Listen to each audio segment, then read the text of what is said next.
Hello everyone, this is Shannon from That's So Po, and today I'm joined by my husband, Sush. Hello.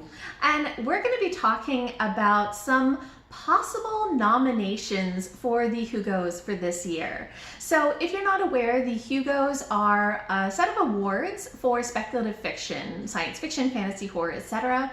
And they happen every year for the previous year's releases. So this year, the deadline is March 19th. And we're trying to figure out what we want to nominate. I want to give a shout out to Kristen at Kristenelle SFF Reader, who I will link below, because she asked that we do this video since she's also thinking a lot about the Hugos, the Locus Awards, different awards. She has a whole series of videos about which books she's thinking of nominating. So if you're interested, she is a new booktuber, and if you like SFF, check out her channel. So we're going to be talking today about the books that we're thinking of nominating, but also the books that we want to read before the nomination deadline in case they might be so good that we want to nominate them as well. We have a ton of books we want to get to, and we're doing a lot of reading right now. The books that we're going to mention that we have read are things that are nomination possibilities, but we won't really know what it is we're nominating until that deadline and we see what books we finished and kind of how they rank. The really good resource that we've been using to help us figure out what else we want to read this year is the Lady Business spreadsheet of Hugo possibilities. So I'm going to link that below. I highly recommend checking that out to see what is eligible. We got a lot of ideas from that of other books that we want to read this year. So we'll go ahead and tell you what our nomination possibilities are, both the ones that we've read and the ones that we still want to read for many categories, but definitely not all. The Hugos includes a ton of different categories, and we definitely aren't widely versed in them enough to be able to nominate for everything, but we'll talk about the ones that we have ideas for. So the first category that we're going to talk about is the novels. This is probably the big category. And we have quite a few different books that we've read this year that are potentials for this category, starting with Elatsoe by Darcie Little Badger. I do have a standalone review for this, so I will link it below, but it was one of my favorite books of 2020. It is a sort of contemporary urban fantasy that is based on Lippian myth as well as European myths. And it really does this sort of alternate present where all sorts of stories and myths and everything are real. And we follow a teenage girl, Ellie, short for Elatsoe, who has to live in this world and uncover as well a mystery surrounding the death of her cousin. It is heartwarming, it's filled with great themes, tackles some really interesting issues, and just absolutely such a lovely read. So this is for sure one that is a potential for me. Next up, we have Mexican Gothic by Silvia Moreno-Garcia. This, for me, was a deliciously beautiful modern Gothic horror. And it is a masterpiece in environment building. There is a sense of mystery, but at the same time, there's a notion of narrowing paths and choices that make this a very good slow burn horror that really works for me. Next is Network Effect by Martha Wells, which is the 5th book in the Murderbot Diaries series. If you have not tried the Murderbot Diaries series, it is such a joy. I do have a review for the whole series, so I will link that below. It is still ongoing, and it is so much fun. It's a science fiction that focuses on Murderbot, who is sort of a mixture between an AI and organic construct. And Murderbot is very much a socially anxious being who still has to kind of go through a lot of action and mystery to help out the humans that are around it. This 5th installment is just as good and just so thrilling, so much fun, and so funny. So I really loved it. Next up, we have The Only Good Indians by Stephen Graham Jones. This is a folktale-based horror that centers contemporary indigenous issues. And I have to say that the main reason for me that this is a standout book is that while I did not like many of the characters, this is a masterpiece in terms of character work. I was completely and thoroughly engaged through the whole stories. And I have to also mention that this is, despite my being a squeamish reader, that this book is not very gentle towards. Yeah, I tried to read this book, but I had to DNF it because it was really quite violent. Next is Piranesi by Susanna Clarke. This is an incredibly atmospheric book that follows Piranesi, who lives in this sort of labyrinthine-like house where there are waves and oceans and seabirds and things that come into it, and the house itself is filled with all of these statues. And basically, no other being lives in this place other than Piranesi and one other man, the other, except that suddenly, one day, Piranesi discovers that there might be a third person.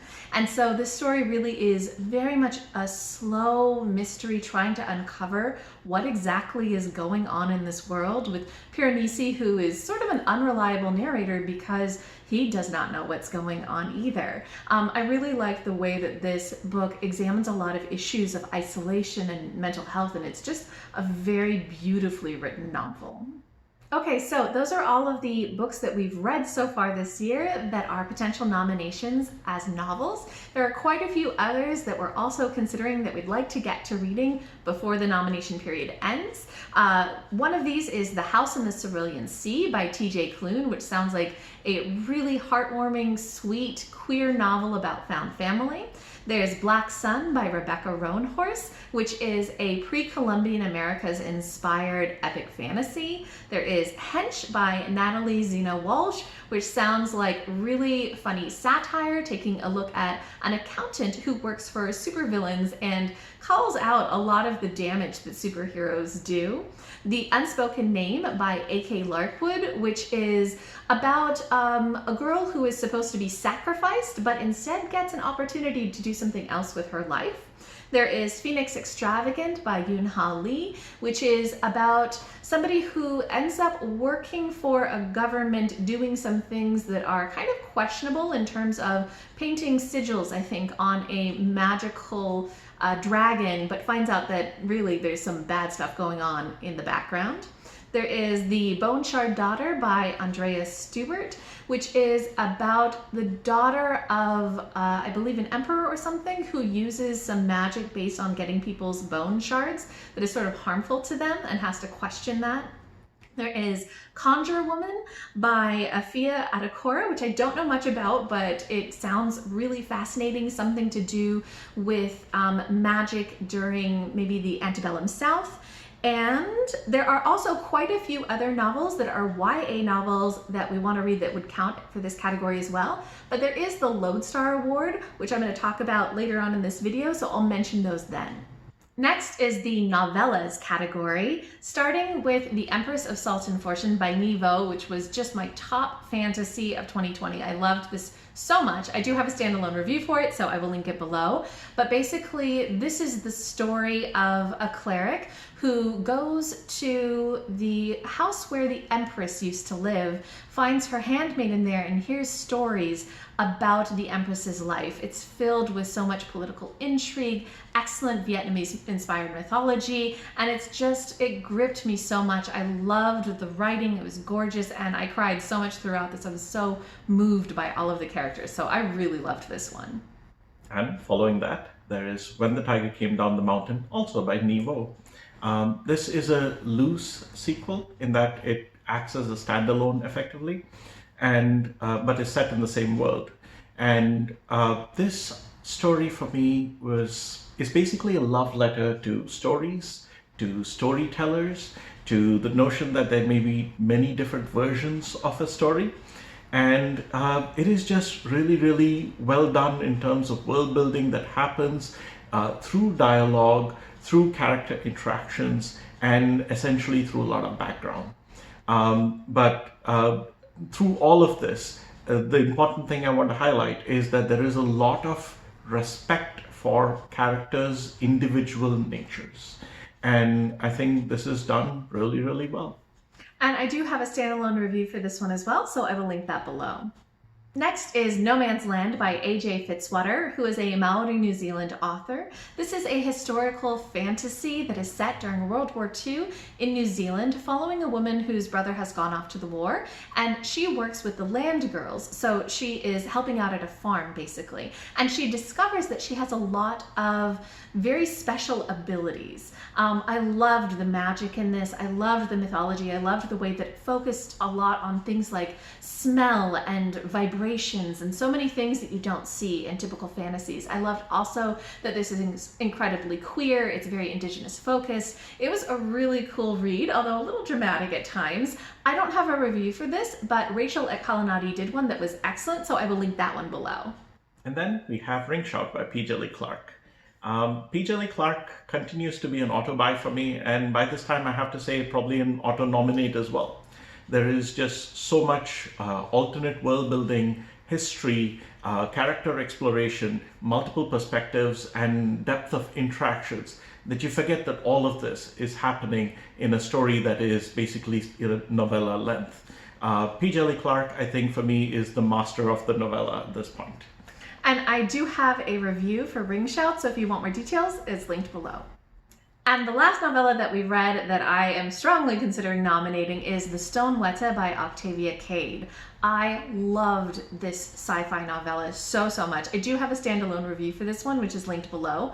And I want everybody to read this because I really think it deserves awards. This is a near future science fiction story focusing on a network of scientists who are hiding data that is all about climate change because their governments are trying to obfuscate and fudge the numbers, and they're really resisting that and standing up for truth and nature and science. It's so beautiful, it's really thrilling, it's very feminist. I just absolutely loved this one.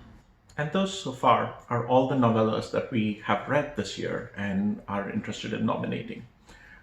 This next one is one that we are still in the middle of reading, but have a high likelihood of doing so far. And that is Right Baby by Tochi Onyebuchi. So this book is a very interesting book for me in that we're only about 40% in right now. And it has been a tour de force of everything that we've heard of it so far.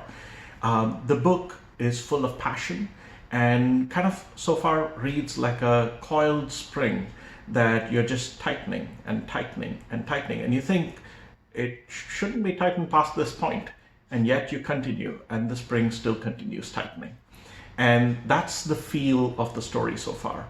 And I have to also mention that yes, this book is heavy, but that heaviness is based in a lot of reality of past, current, and continuing events.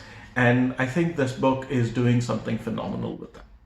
And then there are a number of novellas that we still want to read in order to see if we want to nominate them, beginning with The Four Profound Weaves by R.B. Lemberg, which I've heard really amazing things about. It's supposed to be a very queer story that focuses on older characters and also just really examines a lot of gender issues. There's The Seep by Chana Porter, which is some sort of weird, very atmospheric, almost horror type of novel that I've heard great things about. Then there's Finna by Nino Cipri, which is supposed to be a very funny, sort of alternate dimension type of sci-fi about some workers at an IKEA-like store who have to go into another dimension to rescue a customer. And then there is Burning Roses by S.L. Huang, which is supposed to be an old Chinese folktale retelling. The next category is that of novelettes, and in this we read Burn, or The Episodic Life of Sam Wells as a Super by A.T. Greenblatt. We read this really quickly yesterday. It's freely available online from Uncanny Magazine. And basically, this is a short work that basically centers around character growth. And it centers around character growth of a person who has recently discovered identity. And what happens to him when he finds out that this identity means that he is disconnected from the world that he grew up in, that he knows, and that feeling of being unmoored, and then kind of coming into his own in the new identity. And it explores essentially a path of various things that happen as the story continues. And I think this is just really beautifully told. So that's actually the only novelette we have read. We are not very good at keeping up with them, but there was one other novelette that was mentioned in the Lady Business spreadsheet that I thought, oh, we should maybe give this one a try, which is To Balance the Weight of Kalem by R.B. Lemberg. And the only reason that this caught my eye was that it's the same author as The Four Profound Weaves. And since I've heard such good things about that, I thought maybe we'll give this one a try as well.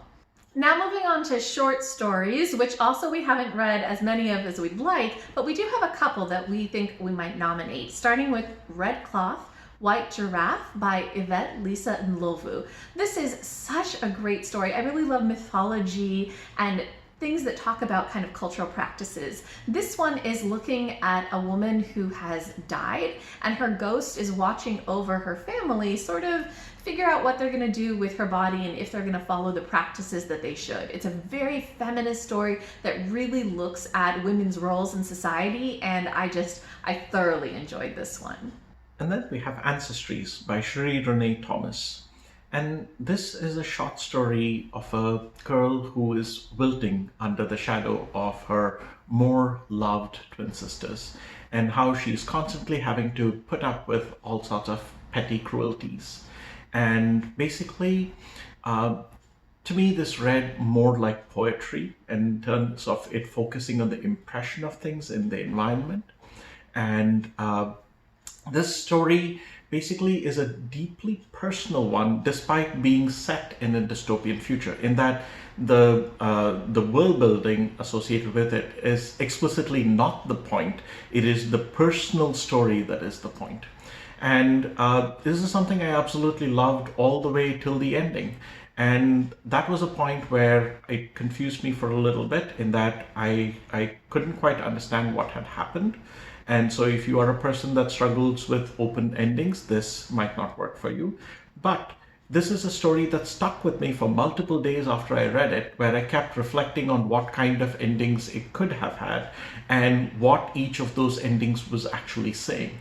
And I think that to me says that this was actually a very kind of like a very intelligent piece of work. And that's something that I really got a lot out of. So this is definitely among the list of stories that I will be nominating. And the last short story that we've read that I think is a good possibility for nomination is Your Name is Oblivia by Vincent Tirado. This is a really interesting premise short story about a woman who works in a bar but doesn't have any memories of her own, and the bar is a place where she serves up drinks that are memories. And this story just really examines a lot of cool themes of what memory is, about how we dwell sometimes in memories and how we use memories to forget things. It's just a lot of really interesting discussions, and it also has some really interesting humor in it too. So I thought it was super well done. The next category is graphic stories, and there's actually only one thing I've read that is possible to nominate in this category, and that is Invisible Kingdom Volume 2 by G. Willow Wilson, illustrated by Christian Ward. This is a really, really fantastically illustrated space opera. It's very feminist and queer and just beautifully drawn, addresses some really interesting issues of faith and of conformity and of corporate greed. Definitely an epic space opera worth reading. The next category is semi-prozine, and for this I'm definitely planning on nominating FIYAH Lit Magazine. Really like the work that they're doing. They focus on Black speculative fiction, and we do have a subscription to that, and it's where some of our short story nominations this year came from. Definitely want to continue reading with this. We have another issue of it from last year, the fall issue, that we haven't yet read, so want to read that before we nominate things. Next is the Lodestar, which isn't exactly a category inside the Hugos. It's more a tangential award that is given out during Worldcon and that also we can vote for as members of Worldcon. So this is YA SFF, and definitely on my list for nomination is going to be Elatsoe, which I talked about before, so I won't repeat what I said, but again, I do have a review linked below. And next we have Lobizona by Romina Garber. And I would characterize this as a modern progressive take on Harry Potter. And it centers notions of immigration It centers notions of identity, of things like basically, do you hide and not, attract attention, or do you make yourself visible in order to inspire and normalize things for others?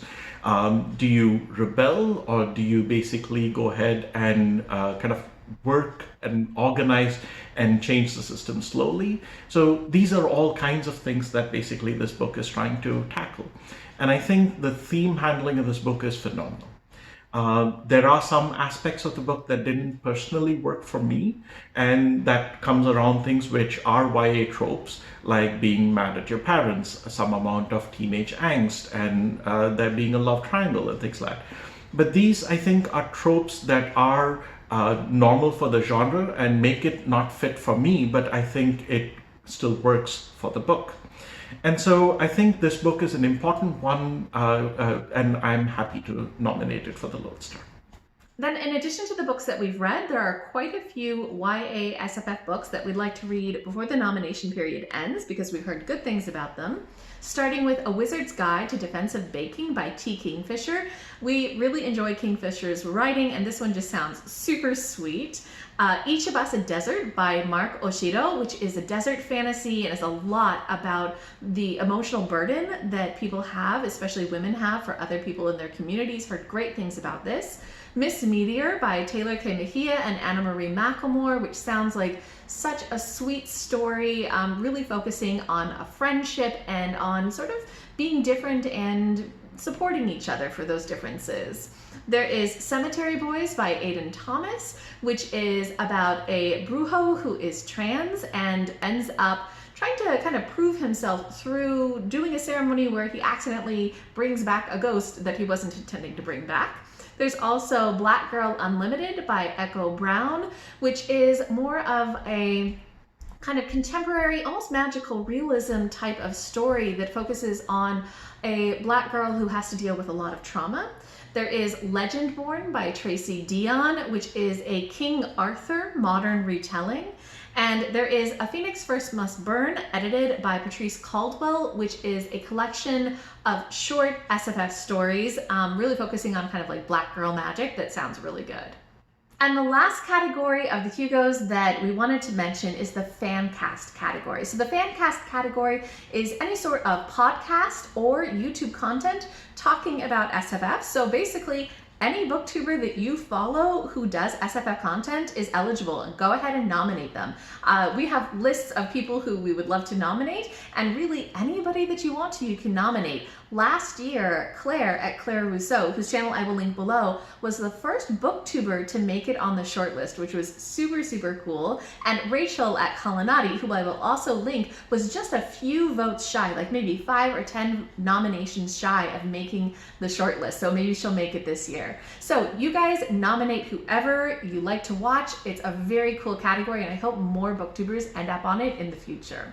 Okay, so those are all of the books that we are considering for nomination this year, the ones that we've read and think are very likely, and the ones that we still want to get to read. If you guys have read any of the ones that we mentioned that you think we should prioritize reading, you think, oh, this for sure will end up on your nomination list, let me know that we should prioritize that below, or especially for the shorter forms, the short stories and novelettes, if you know of any that you think, oh, this was amazing this year, you should definitely get to it, please let me know about that below so that I can check it out.